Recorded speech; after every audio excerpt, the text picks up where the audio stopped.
Bem-vindos a mais um programa. O tema de hoje, eleições municipais e novas regras eleitorais. As eleições municipais de 2016 foram realizadas dentro de novas regras eleitorais.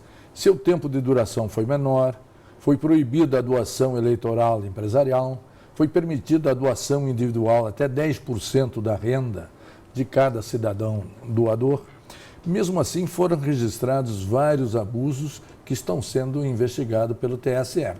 Neste programa, vamos analisar o processo eleitoral ocorrido sobre as novas regras, a campanha, o marketing político e os resultados consagrados pelas urnas. A nossa convidada é a professora Elcimara Teles, professora do Departamento de Ciência Política da UFMG, que nesse ano está fazendo 50 anos, e cientista político. Bem-vinda, professora, é um grande prazer recebê-la novamente aqui. E ela acaba também de lançar um novo livro sobre as eleições municipais, que chama Lógica das Eleições Municipais, né? Professora, vamos começar pelo livro. Qual é o propósito do livro? Veja, o livro ele foi feito por 34 pesquisadores da Universidade do Mercado, e os 13 capítulos do livro eles tratam do tema das campanhas e dos fatores que levaram à decisão de voto em várias capitais e no Brasil em geral em 2012. Então, esta coletânea é a segunda de uma série de outros livros que nós fizemos, que analisam os fatores como, por exemplo, os efeitos da economia, a fragmentação eleitoral, o petismo e o antipetismo, a previsão do voto, além disso, das campanhas na TV e das campanhas online, para explicar aí o penúltimo pleito ocorrido em 2012. Perfeito. Então, vamos entrar exatamente na temática do livro e das eleições, professora. Como fazer um balanço das eleições municipais pelo ângulo do processo eleitoral, exatamente como nós na abertura já anunciamos, sobre novas regras. Essas regras funcionaram bem? Que avaliação se pode fazer? Bom, eu acho que nós podemos pensar um pouco as regras de 2016 comparadas com as regras anteriores de 2012. Então, esse conjunto de fatores institucionais, que são as regras e as normas, combinadas com contextos políticos também bem diferentes, quando se compara a eleição de 2012 em 2016, produziram resultados também bastante diferentes. Então, essas eleições de 2016, eu as considero eleições desviantes. O que são eleições desviantes? Desviantes, desviantes porque elas não têm um padrão em relação às outras eleições que nós analisamos em outros dois volumes, tanto as eleições de 2008 quanto as eleições de 2012. Uma das razões desses resultados, que são bem diferentes dos encontrados nas eleições anteriores, é justamente esta mini-reforma eleitoral que aconteceu no Brasil. As principais características dessa reforma é que ela eliminou o financiamento privado das campanhas por parte do empresariado, ela também reduziu o tempo de campanha e, ao mesmo tempo, ela fez também uma enorme redução no tempo de propaganda do antigo horário gratuito de propaganda eleitoral, que agora se apresentou numa nova forma. Qual forma? Um programa menor de 10 minutos e uma série de spots que poderiam chegar até 75 spots. Então, ela teve alguns efeitos que impactaram sobre os resultados eleitorais e sobre o tipo de candidatos que poderiam ter mais chances. O primeiro impacto é que, ao reduzir o peso do financiamento, eu não estou julgando se isso é bom ou se é ruim, isso fez com que aumentasse as probabilidades, as chances de que candidatos mais ricos, que prefeitos milionários, pudessem ter mais sucesso, eliminando, portanto, aí a possibilidade dos políticos competirem com candidatos que eram muito ricos. Vários jornais apresentaram 2 ou 3 dias depois das eleições um número muito grande de candidatos muito ricos com recursos acima da média, que conseguiram aí se eleger pela primeira vez e que passaram em cima de importantes máquinas partidárias. Por outro lado... Um exemplo disso seria o Dória em São Paulo? Um exemplo disso seria o Dória em São Paulo. Em várias outras capitais, prefeitos muito ricos conseguiram se eleger, mesmo comparando com os pleitos anteriores. Sim. O segundo fator dessas regras, Girolete, que cabe destacar, é que a redução do tempo de campanha, num contexto de crise política que gerou fragmentação, porque muitos partidos nanicos consideraram que na crise política era melhor eles lançarem candidatos do que saírem associados com as grandes legendas. Portanto, no contexto de alta fragmentação, isso dificulta a tomada de decisão por parte do eleitor, porque o custo para que ele se informe é muito alto. Muitos candidatos e muitos candidatos desconhecidos. Com as regras, o que acontece? O tempo de campanha foi bem menor, então o custo para ele se informar ele é muito maior. E isso faz com que a televisão volte a ter um peso muito grande, muito mais do que as redes sociais, ao contrário das expectativas. Ora, televisão, novamente, é algo bastante caro, exige recursos volumosos de recursos financeiros, e isso favorece os candidatos que tenham mais dinheiro próprio, como é o caso do Dória, que contou com uma grande máquina do PSDB, contou com o apoio do governador, mas contou, sobretudo, com os seus próprios recursos. Parte deles, deve-se lembrar, conquistados através de licitações públicas com o Estado. Que dizer do marketing político nessas eleições? Num contexto de crise política, alta fragmentação e, sobretudo, algo muito importante, com a reduzida preferência partidária. A preferência partidária hoje no Brasil nunca esteve tão baixa, nem comparando ao período pré-64 e nem mesmo comparando a 89, quando foi realizada as primeiras eleições. Hoje o eleitorado brasileiro, 20% apenas deles, tem identidade ou preferência por algum partido. Até resiste ser identificado ou votar num partido? Até resiste.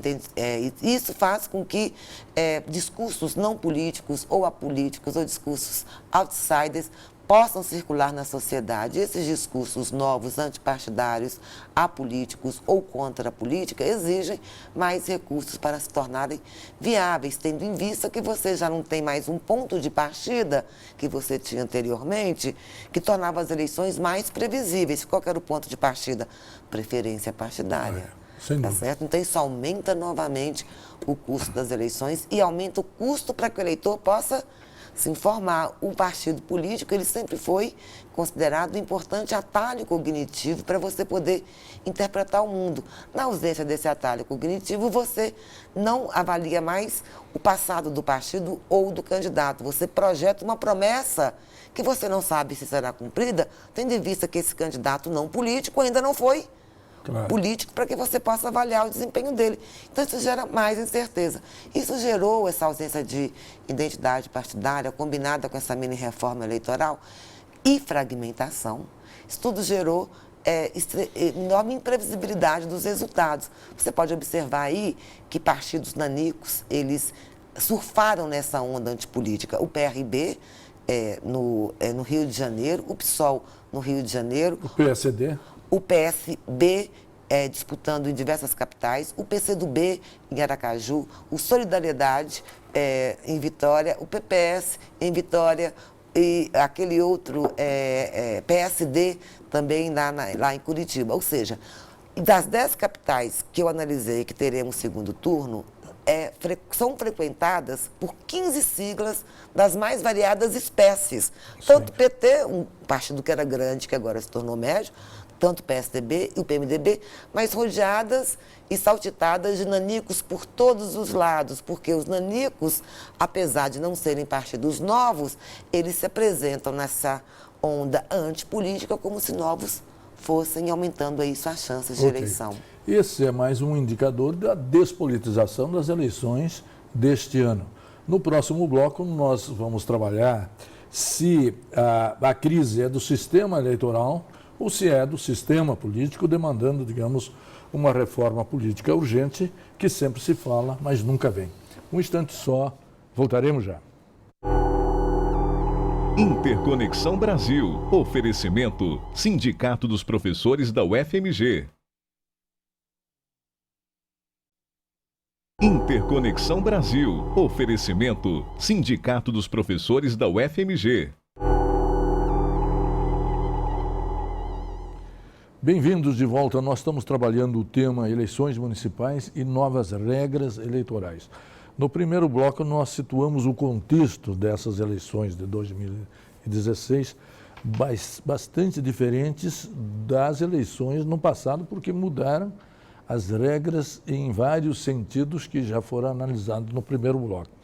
Já deixamos no ar o que seria a questão inicial desse bloco, é que se é uma crise, estamos vivendo uma crise do sistema eleitoral ou estamos vivendo uma crise do sistema político no seu conjunto?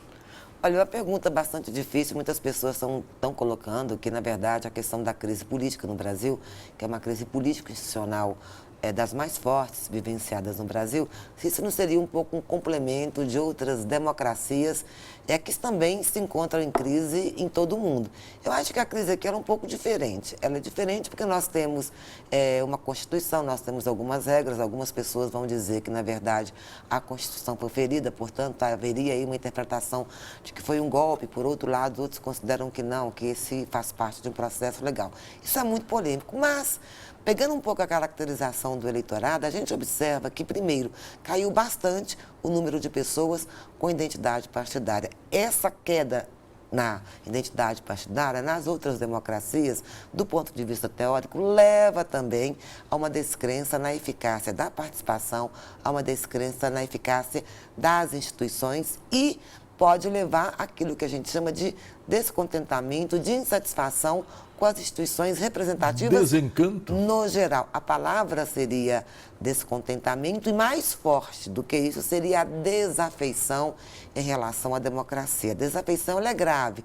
O descontentamento ele tem mais a ver com uma avaliação negativa das instituições. E é mais conjuntural, né? E é mais conjuntural. Eu gostaria de colocar dois fatores muito importantes, Girolete. Existe uma coisa no Brasil que é muito conhecida, reduzida identificação partidária, além disso, baixa institucionalização dos partidos políticos e partidos políticos com poucos conteúdos programáticos fixos. Ora, isso sempre existiu no Brasil. Então, por que a despeito disso sempre existir no Brasil, os nossos níveis de identidade partidária ficaram entre 49%, 50% ou 52%? Porque nós tínhamos instituições que mais ou menos funcionavam, os partidos prestavam contas, os partidos se dividiam aí em políticas públicas e, através dessas políticas, eram reconhecidos. O que mudou, então, nesse ano? 35 partidos? Para que as pessoas deixassem e abandonassem os partidos e passassem a ter uma avaliação extremamente negativa dos partidos.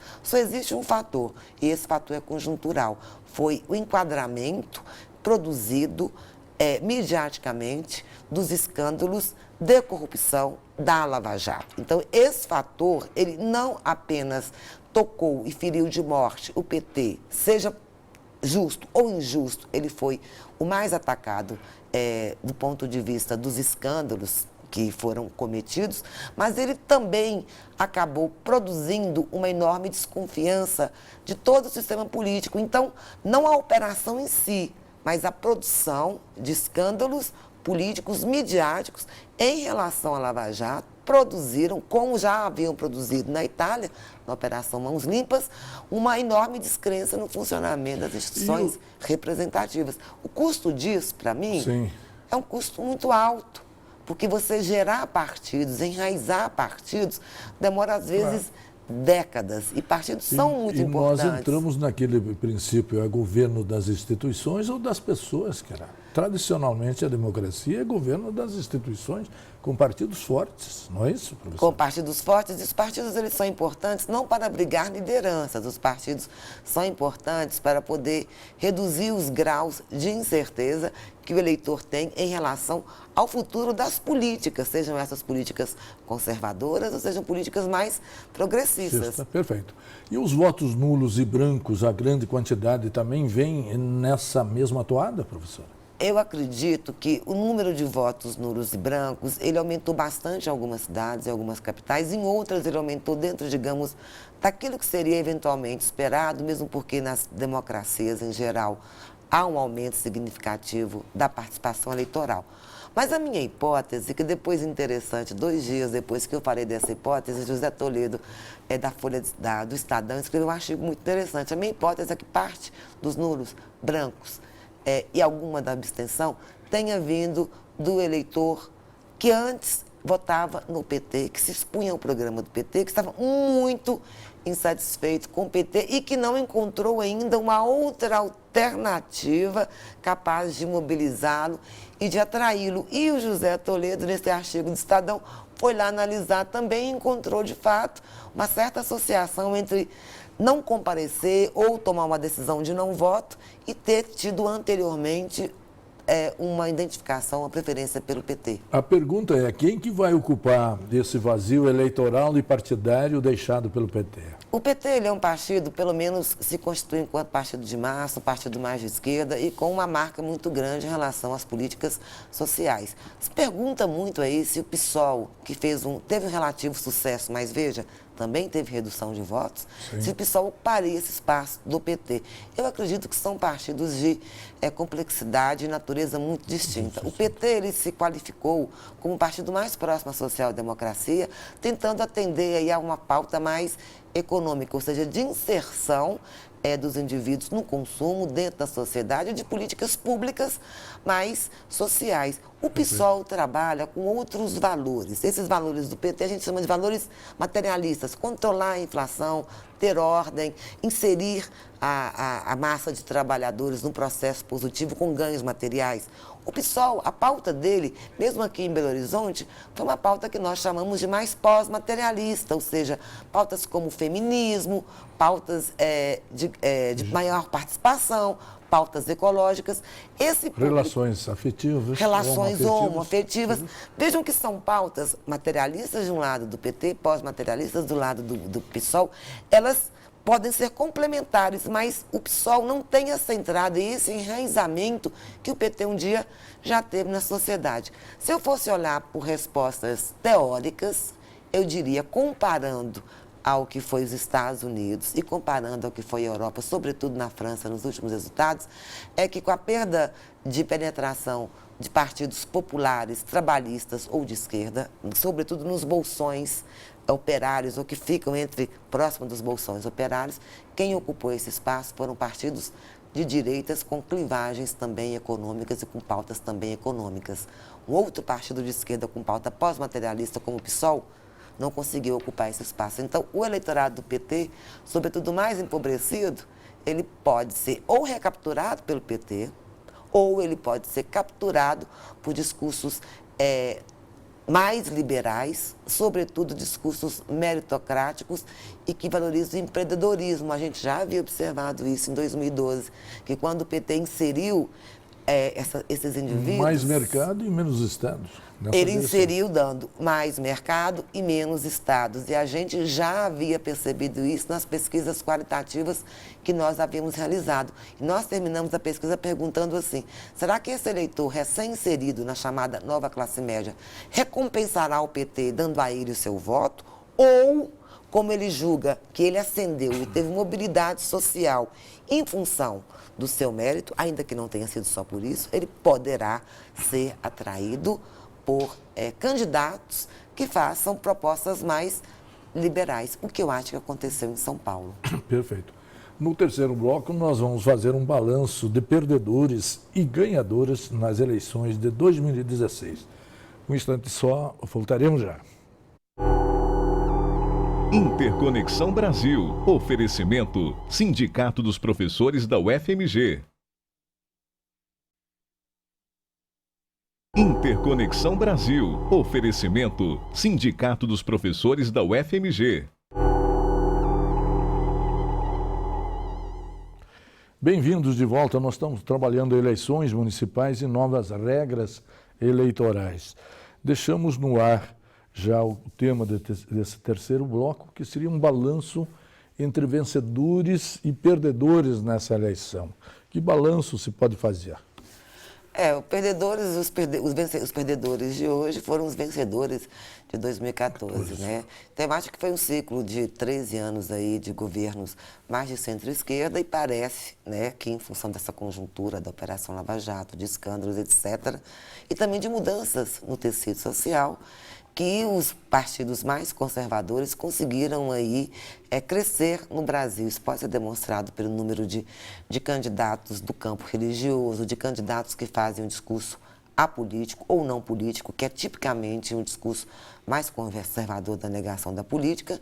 E, ao mesmo tempo, a gente viu que o bloco da esquerda, no geral, ele caiu bastante, significativamente. Primeiro que muitos dos candidatos ex-prefeitos do PT saíram do PT e migraram. Segundo lugar, o PT lançou um número bem menor de candidatos, tá certo? E aí dificultando que ele pudesse eleger. Terceiro lugar, o fato de ter uma Operação Lava Jato muito focado também seletivamente sobre o PT. Isso teve impacto na opinião pública no sentido de uma avaliação negativa do partido nesse momento.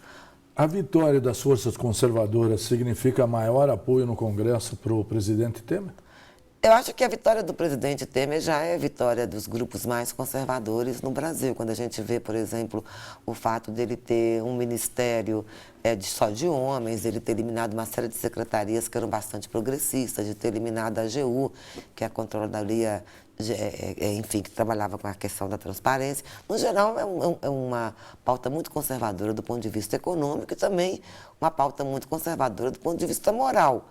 Mas deve-se notar que nossa Câmara dos Deputados, tem alguns artigos muito interessantes produzidos mais recentemente, ele já tem uma dimensão bastante de centro-direita. Você, ao calcular o número de propostas que foram votadas por parlamentares que nelas votaram, observa-se que apenas 20% da Câmara dos Deputados eram compostas por atitudes de centro-esquerda, ou seja, esse fenômeno do conservadorismo no Brasil não é recente, ele não nasceu nessa eleição, ele já vinha crescendo desde a eleição passada e agora ele se apresentou numa forma mais dura, mais extremada, através de um discurso que é conservador, mas ao mesmo tempo de forte negação da política. Então a política perdeu nessas eleições quando diversos candidatos se apresentam contrários à política.